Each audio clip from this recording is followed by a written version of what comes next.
Hey everyone, welcome back to my channel. आज हम लोग हेफ्लिक्स लिमिट के बारे में डिस्कस करने वाले हैं। और अगर आपको कोई क्वेरी है, अगर आप इसे और भी इन्फॉर्मेशन चाहते हैं तो आप मुझे कमेंट सेक्शन में बता सकते हैं। हम वहाँ पे एक कन्वर्सेशन कर लेंगे, ठीक है।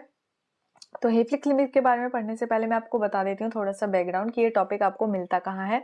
ये टॉपिक आपको तब मिलता है जब मॉलिक्यूलर बायोलॉजी आप पढ़ते हैं, ठीक है। मॉलिक्यूलर बायोलॉजी जब पढ़ते हैं तो उसमें भी अगर आप टू बी प्रिसाइज अगर आप टेलोमरेज के बारे में अगर आप जानना चाहते हैं, उसके फंक्शन के बारे में, उससे रिलेटेड थोड़े से एक्स्ट्रा क्वेश्चन आप अटेम्प्ट करेंगे, सो आपको हेफ्लिक्स लिमिट के बारे में पता चलता है। So let me explain you about Hayflick limit, ठीक है। तो जब मैं हेफ्लिक्स लिमिट के बारे में पढ़ाती हूँ ना, बताती हूँ, तो उससे पहले आपको थोड़ी सी इन्फॉर्मेशन देती हूँ ताकि आप रिलेट करके एंड तक पहुँच सके, ठीक है। तो सबसे पहले आपको पता है जब आप डीएनए रेप्लिकेशन पढ़ते हैं, ठीक है, डीएनए रेप्लिकेशन जब आप पढ़ते हैं तो उसमें आपको दिखता होगा कि टुवर्ड्स दी एंड आपने देखा होगा कि एक पॉलीमरेज बोल रही हूँ मैं, टीलोमरेज प्रॉब्लम होती है ना। टीलोमरेज की कोई प्रॉब्लम होती है और इसे हम कहते हैं एन रेप्लिकेशन प्रॉब्लम। मतलब रेप्लिकेशन के टुवर्ड्स एंड में हमें कोई प्रॉब्लम फेस करनी पड़ती है, उसे हम एन रेप्लिकेशन प्रॉब्लम कहते हैं। अगर आपको पता है तो मैं बहुत अच्छी बात है, थोड़ा सा आगे स्किप कर सकते हैं। अगर नहीं पता है तो मैं बता देती हूँ। देखिए, डीएनए की स्ट्रैंड जब सिंथेसिस होती रहती है ना, इधर सपोज लेगिंग स्ट्रैंड सिंथेसिस हो रही है और यहाँ लीडिंग स्ट्रैंड सिंथेसिस हो रही है, ठीक है।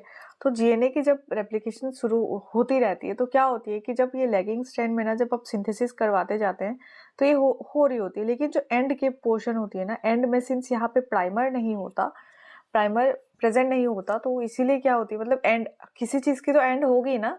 जैसे कि आप चलते जाएंगे कहीं तो एंड होगी चीज़ें, हमेशा तो ऐसे इन्फिनिट टाइम के लिए तो नहीं चलेगी। अगर इन्फिनिट टाइम के लिए चलेगी तो इमॉर्टल जैसी हो जाएगी, है ना।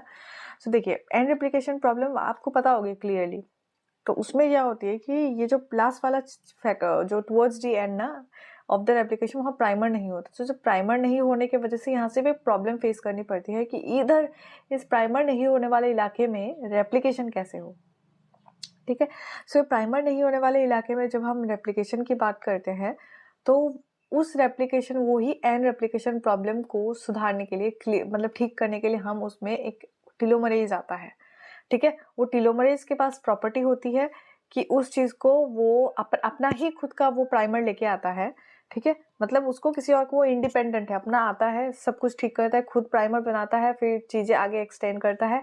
फिर इधर से ड्यूरिंग दिस प्रोसेस क्या होती है, यहाँ पे डीएनए के एक फ्रेगमेंट को कट की जाती है, एक फ्रेगमेंट लॉस्ट हो जाती है, ठीक है। डीएनए की एक फ्रेगमेंट लॉस हो जाती है जब ये टेलोमरेज अपना प्रोसेस कर रहा होता है ना, तो ये डीएनए की एक फ्रेगमेंट लॉस हो जाती है। अब मैं एंड एप्लीकेशन को, टेलोमरेज की एक्टिविटी में आपको यहाँ पे नहीं बताऊंगी, क्योंकि अगर ये बताने चलेगी तो वीडियो बहुत ही ज़्यादा लेंथी हो जाएगा। अगर आप चाहते हैं कि मैं टेलोमरेज के बारे में बताऊँ तो आप मुझे कमेंट सेक्शन में बता सकते हैं। मैं टेलोमरेज का जो एक्सप्लेनेशन है उसकी भी एक वीडियो बना दूंगी, ठीक है, only if you need. Okay, so क्या होती है, डीएनए का एक टुकड़ा यहाँ से गायब हो जाता है, उसे कट करनी पड़ती है सो दैट ये एंड रेप्लिकेशन प्रॉब्लम सॉल्व हो सके, ठीक है। सो यहाँ डीएनए की एक फ्रेगमेंट ये थी, यहाँ एक पोर्शन लॉस्ट हुई, ठीक है, ये लॉस्ट हो गई। अब हमें पता है कि ये रेप्लिकेट हो रहा था, ये एक स्ट्रैंड है, ये दूसरा स्ट्रैंड है, ये टेम्पलेट हो जाएगा, ये इसका टेम्पलेट हो जाएगा। तो जब ऐसे करते करते क्या होता है ना कि जब ये रेप्लिकेट कर रहा होता है ना, विद टाइम क्या होता है, इसकी जो डीएनए की जो स्ट्रेंथ है ना, जो लेंथ है इसकी, डीएनए की जो लेंथ है ना, विद टाइम क्या होती है, आफ्टर रिपीटेड रेप्लिकेशन। देखिए, रेप्लिकेशन ऐसा नहीं होता कि आज हो गया खत्म हो गया अब 2 साल तक वो रेप्लिकेट नहीं करने वाला, ऐसा नहीं होता, राइट।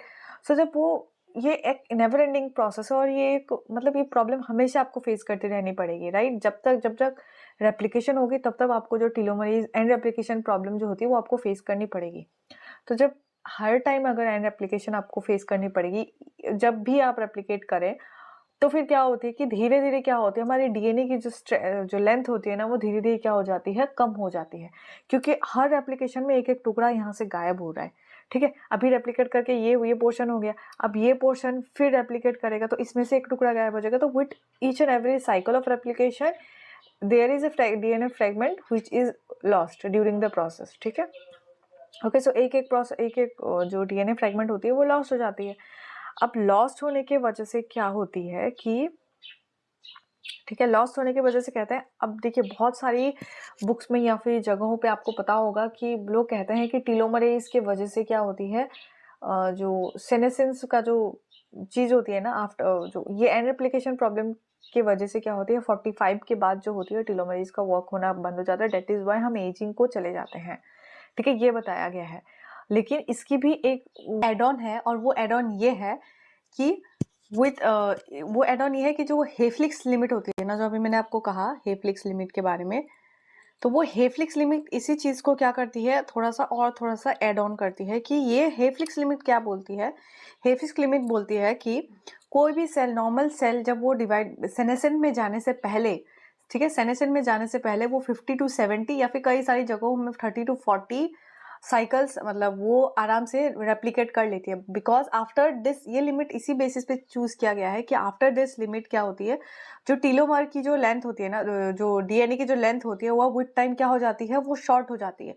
और शॉर्ट होती है, अल्टीमेट लिमिट है, मतलब इससे आगे वो और ज़्यादा एक्सटेंड नहीं करेगी, वो सीनेसेंस को पहुंच जाएगी। ठीक है, तो इसी के बेसिस पे ही हमने ये हेफ्लिक्स लिमिट चीज़ें आई है। ये हेफ्लिक्स लिमिट एक एजम्पशन बताती है 32, किसी किसी जगह में 30 टू 40 होती है, और किसी किसी जगह में आपको रिसर्च पेपर्स वगैरह में 50 टू 70 मिल जाएगा।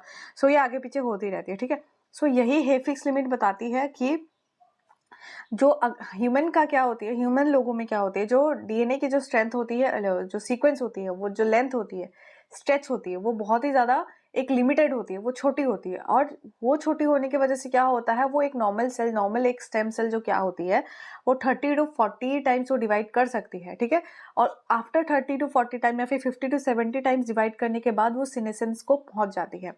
और सीनेसेंस, और इसमें ये वर्क क्या करता है, ये टीलोमरेज एंजाइम इसके लिए रिस्पॉन्सिबल है। ये टीलोमरेज एंजाइम का इधर फंक्शन आ जाएगा कि the number of times telomerase जो एंजाइम होती है वो एक्सटेंड कर सकती है। ठीक है, एंड वो भी एक लिमिट 30 टू 40 तक हो जाएगी। ठीक है, 30 टू 40 और 50 टू 70 तक, इसे ही कहते हैं हेफ्लिक्स लिमिट। और इसके भी मेरे पास एक डायग्राम है, मैं आपको डायग्राम एक्सप्लेन करती हूँ। सो ये है वो डायग्राम जिसमें ये मुझे गूगल से मिली है। ठीक है, तो इसमें लिखा गया है what we lose with as.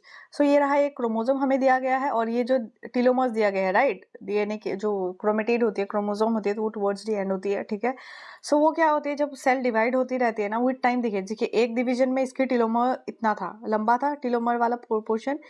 फिर उसके बाद क्या होती, तो ठीक है, इसमें इसमें क्या होता है, इसमें टीलोमर की थोड़ी लेंथ ज्यादा है, इसमें थोड़ी सी कम हो गई, इसमें कम हो गई, और towards the end, cell division के टुवर्ड्स दी एंड क्या हो गई, टीलोमर का लेंथ एकदम ही खत्म हो गया है और सेल डिवीजन बिल्कुल स्टॉप हो गया है। ठीक है, क्योंकि इसकी जो डीएनए की लेंथ होती है ना, वो एन रेप्लिकेशन प्रॉब्लम में आपने देखा था ना कि ऐसे करके रेप्लिकेट होता है, एक एक टुकड़ा गायब होता होता रहता है।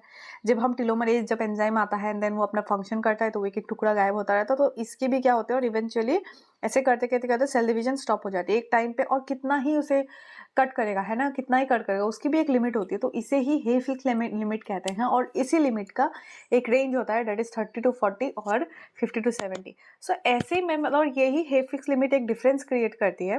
ठीक है, वो डिफरेंस ये होती है कि जब माइस होती है ना, माइस लोगों का जो जो हम लैब में जब एक्सपेरिमेंट करते हैं, इन विट्रो जो माइस होती है ना, वो माइस लोगों का क्या होती है, जो टीलोमर डीएनए होती है ना, उस उनका जो लेंथ होता है वो थोड़ा लंबा होता है। ठीक है, और एज कम्पेयर टू ह्यूमन का जो लेंथ होता है, टीलोमर का जो लेंथ होता है, सीक्वेंस उनका होता है, वो एक मतलब एक लेंथ उसका छोटा होता है अगर हम कंपेयर करें माइस के साथ। तो ठीक है, तो ये एक पॉइंट हो सकता है जो आप नोट कर सकते हैं। माइस और ह्यूमन के केस में ये जो हेफ्लिक्स लिमिट का एक फिनोमेना आ जाता है।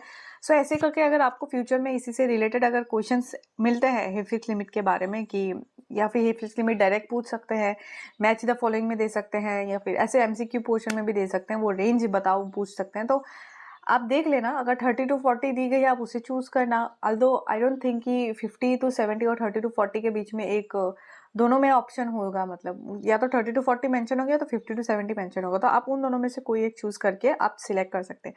बट अगर अभी रिसेंट अगर कुछ एडवांस इन्फॉर्मेशन आया हो, अगर आपको पता हो रिसेंटली, तो आप वो हेफ्लिक्स लिमिट जो है ना, वो आप खुद भी देख सकते हैं गूगल में या फिर कहीं और कोई रिसर्च पेपर में, जहाँ भी रिसेंट कोई इन्फॉर्मेशन हो जो मेंशन किया हो एग्जैक्ट लिमिट। ठीक है, सो ऐसे करके हमने देख लिया है हेफ्लिक्स लिमिट के बारे में।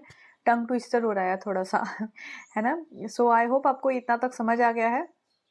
अगर नहीं आया है तो आप मुझे बता सकते हैं कमेंट सेक्शन में, हम एक कन्वर्सेशन कर लेंगे।